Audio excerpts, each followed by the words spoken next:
We're going to be demonstrating how to perform an alignment for the CDL Class A commercial driving for the San Bernardino DMV test. This is my good friend Salvador. He's going to be demonstrating the exercise. He's going to pull out. He's going to come back right into this box. And I'm going to be explaining how it works. Alright? So Sal is going to come out of the box. He's going to make sure that his tires are free away from that cone. He's going to give himself about 20 feet or so away from that cone and then turn. He's going to be careful not to cross the imaginary line that's over there. Those two cones are an imaginary line. He's going to have to drive all the way out of here. He's going to make tractor and trailer in a fully extended. All the way. Fully extended.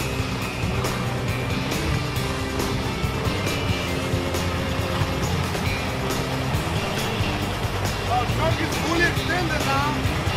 So he's going to be going back into the box that he came out from. You can see he's going to start creating his angle. He turns his wheel to the right to bring his tractor to the left. And then he's going to go back and make it into about a 30-degree angle. Then he's going to return his wheel back. He never goes all the way to the far right. He's going to keep his tractor on the left, making a 30-degree angle, and then making it straight. Looking at his entrance, and it's never, as you can see, never going to the right, always to the left and straight, only. Left and straight. Right now he's going to try to make his truck nice and straight. He has his axle about 3 feet away from the entrance to the cone. As you can see, his cone or his axle is about 3 or 4 foot away from the cone, away from it, to my left.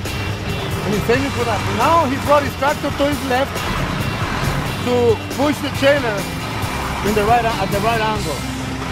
So now he's trying to make his tractor and trailer flush, nice and straight. Once he crosses the first axle into the box, he's gonna either try to fix it as he goes back, or he's gonna try to fix it by pulling forward ahead. You can see another thing, he did not cross to the other side. Okay? That's a wall right there. So now he's gonna come back to the straight line. He has 70 feet from that cone to that cone over there.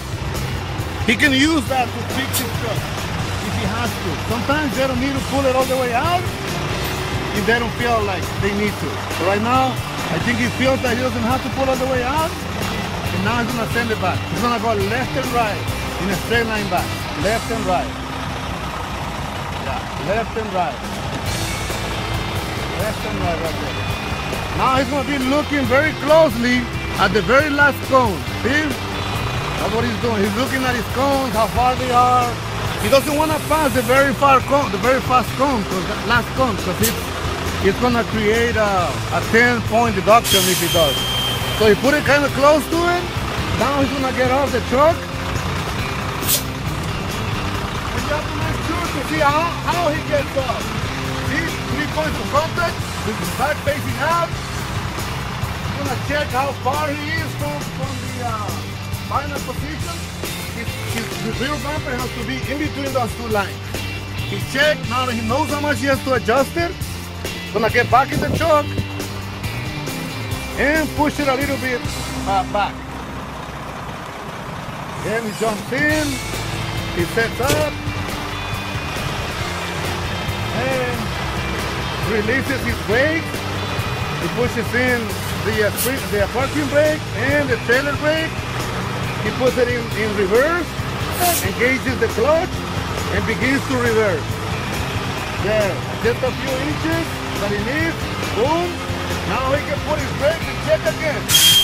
He gets 2 exits. He can get out of the truck twice to check if he's done or at the final position. We're gonna check again, verify it again. And the truck is actually right on the money. Right between the two lines, he verified that. Now he's gonna go back in the truck and honk, indicating that he has completed this exercise successfully. There we go. Now he can get the truck. So that concludes